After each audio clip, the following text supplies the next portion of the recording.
Guys, andito ako ngayon sa labas ng apartment namin. Ito yung apartment namin, oh. Hindi ako makapasok kasi naiwan ko yung susi ko sa kwarto. Na-realize ko na lang nung pagsara ko talaga sa main door. Nasara na siya, tapos na-realize ko yung susi ko andun pa sa loob. Na-timing talaga na double shift pa ako today. So, from morning to evening. Ano na ngayon? I mean, 7 a.m. ako nag-duty. And then, anong oras na ngayon? 9:38. At ano pa siya, guys? Oh, maliwanag pa siya. See? Kung hindi ito maulan, may araw pa to. But anyway, tsaka ang malas ko lang talaga is Juhannus-päivä ngayon. So, holiday dito sa Finland.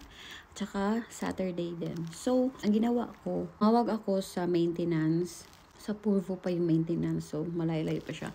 So, tumawag ako kanina umaga. Sabi niya, pwede daw siyang pumunta dito.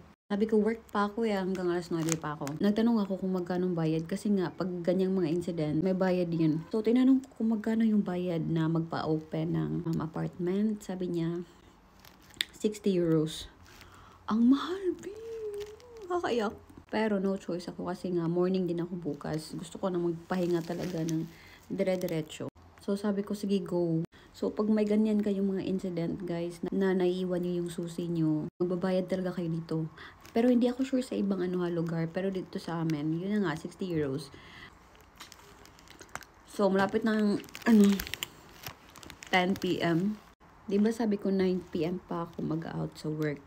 Sabi niya, tawagan mo ako after mo mag-out para makapunta ako dyan. So, tinawagan ko siya kanina. And then, sabi niya, bigyan mo ako 30 minutes. Kasi andito pa ako sa Purvo. Okay, sabi ko. Ano mo lang ako, message mo lang ako. So, ngayon nag-aantay pa ako sa kanya, guys. It's 9:42. Sana dumating siya. Uy.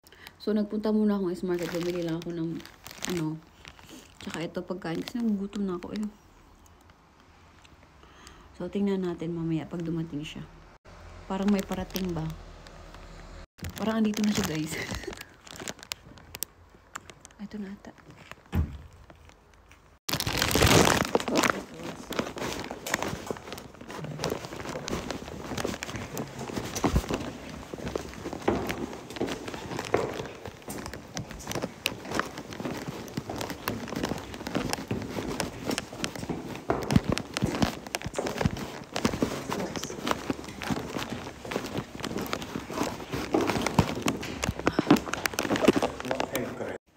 Henkilötunnus. Joo.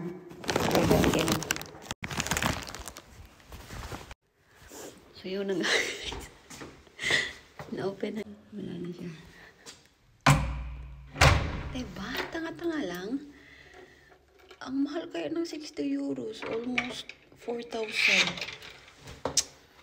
Parang tanga. So, yun, hiningan niya ako ng parang identification card. O nga naman, no? Para ma-check kung taga dito ba talaga ako. Masakit ng ulo ko. So, yun lang. Yun na, 60 euros na yun. Kaya kayo dyan, huwag niyong kalimutan yung mga susi niyo. Ay, char. Okay lang yun. Lesson learned. And, eto yung susi ko. Di punggol. Andito talaga siya. So, palis na siya. So, yun lang. 60 euros na yun. Pwede ulit.